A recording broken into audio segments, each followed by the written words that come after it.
Perkenalkan, nama saya Muhammad Zikri Irsyadi, mata kuliah Sistem Informasi Manajemen.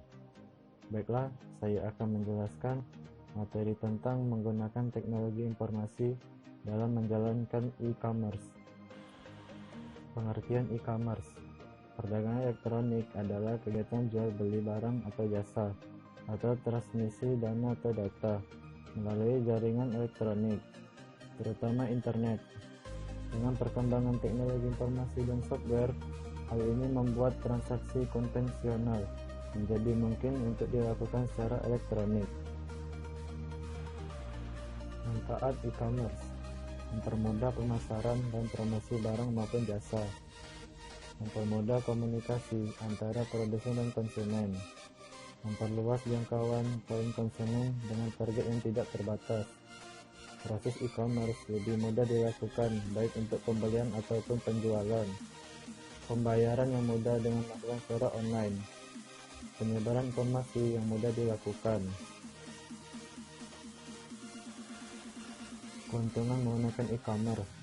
Keuntungan dari e-commerce adalah kita dapat menjual barang atau jasa tanpa perlu membutuhkan toko. Cukup dengan memanfaatkan internet, kita dapat menjual barang dengan jangkauan konsumen yang tidak terbatas. Dari segi komunikasi, dapat menguntungkan karena produsen dan konsumen dapat berkomunikasi langsung secara online.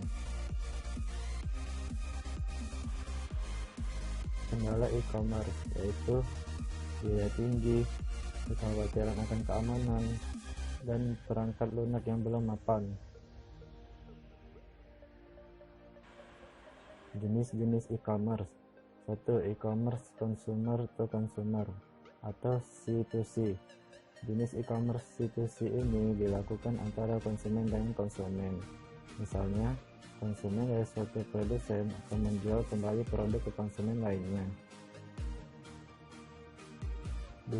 E-commerce business to business atau B2B. Jenis bisnis B2B ini dilakukan oleh orang atau pihak yang saling berkepentingan dalam menjalankan bisnis, di mana keduanya saling mengenal dan mengetahui proses bisnis yang mereka lakukan. Contoh dari bisnis B2B adalah ketika dua perusahaan mengadakan transaksi jual beli secara online. Begitu juga dengan pembayaran yang tersedia menggunakan kartu kredit. 3. E-commerce consumer to business atau C2B. Jenis C2B adalah bisnis antara konsumen dan produsen. Bisnis tersebut dilakukan oleh konsumen kepada para produsen yang menjual produk atau jasa. Sebagai contoh, konsumen akan memberitahukan detail produk atau jasa yang diinginkan secara online kepada produsen. Nantinya produsen yang mengetahui permintaan tersebut akan menawarkan produk atau jasa yang diinginkan konsumen. 4. E-commerce business to consumer atau B2C. Jenis B2C adalah dilakukan oleh pelaku bisnis dan konsumen.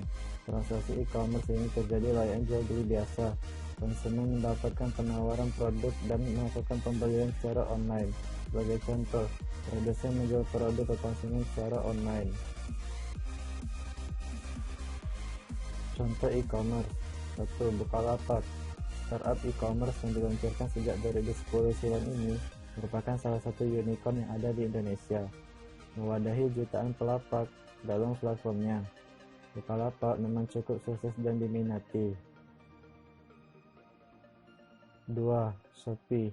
Meskipun bisa dikatakan masih baru apabila dibandingkan dengan e-commerce yang ada sebelumnya, namun platform satu ini tidak bisa disepelekan. Dengan beragam promosi menarik mulai dari gratis ongkir, flash sale, cashback hingga undian, Shopee berhasil menjadi salah satu e-commerce dengan tingkat transaksi paling tinggi di Indonesia. 3. Lazada. E-commerce ini merupakan salah satu yang paling terkenal di tanah air. Sebagai salah satu startup yang sudah berdiri sejak lama, Lazada memang berhasil mempertahankan eksistensinya. 4. Gojek. Bisnis online to offline ini juga berkembang dengan cepat setelah diluncurkan. Bahkan saat ini Gojek sudah masuk dalam daftar startup unicorn di Indonesia, memiliki ribuan driver yang tersebar di seluruh tanah air. Gojek memang menawarkan kemudahan transportasi.